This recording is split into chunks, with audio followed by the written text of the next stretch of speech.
I'm not interested in knowing if you believe in Allah, Yahweh, or whatever. That's not the point of that conversation.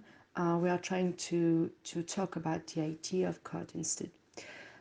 So Harry, in his book, wonders if the existence of God is due to our ignorance. In fact, he wonders, why is there something rather than nothing? What shaped the fundamental laws of physics, for example? We do not know the answer to these questions, and we give our ignorance the grand name of God. Well, do you share this point of view? During my childhood, I was told that God was a lawgiver, that we should follow, we should respect the rules written in the New Testament. But now that I grew up, I realized that defining God as an old man to do what you said, what he did, was actually really absurd. So today, I see God more like an architect that rules the universe, but does not rule the human being itself. This is kind of the same definition that Spinoza had regarding God. So Spinoza actually did not use the word God, but he called it the nature.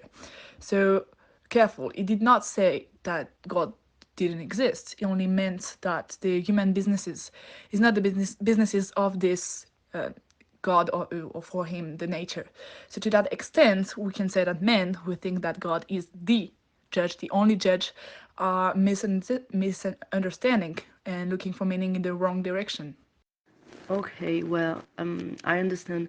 You mean that everything has been totally made up in a sense, therefore are the Bible, Quran, and Quran irrelevant? Well, no, this is not really what I meant. So people actually need these rules in order to live together. Actually, Foucault recognized that most of the dogmas were made up, but we actually can't live without them. We can say that this is the pillars. They are the pillars, sorry, of our society. So kept in mind that the message of God is impenetrable. The earlier texts are only a way to interpret them, because it is written by humans. It is full of prejudices. Making allowance is actually the key, sorry, in a way. Do you think that Christians and Muslims believe in different gods? No, I think that this idea is kind of absurd, because if we take back the definition of Spinoza regarding God and regarding what he called the nature, the fact that there is different gods come from the various interpretation of this nature. So humans interpret it differently depending on many various variables such as periods or locations. Um, if I understand well, there is only one God that created the world, the same for everyone.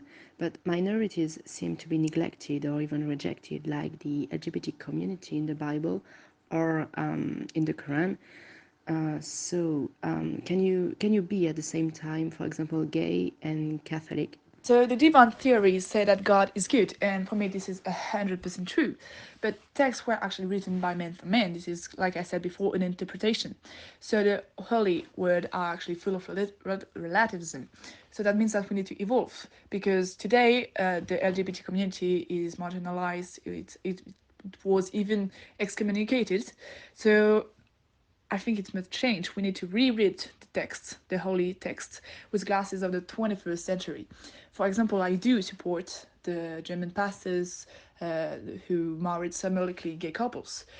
Perhaps the deeper meaning is that we should never use the name of God to justify our political interests or our economic ambitions or even our personal interests.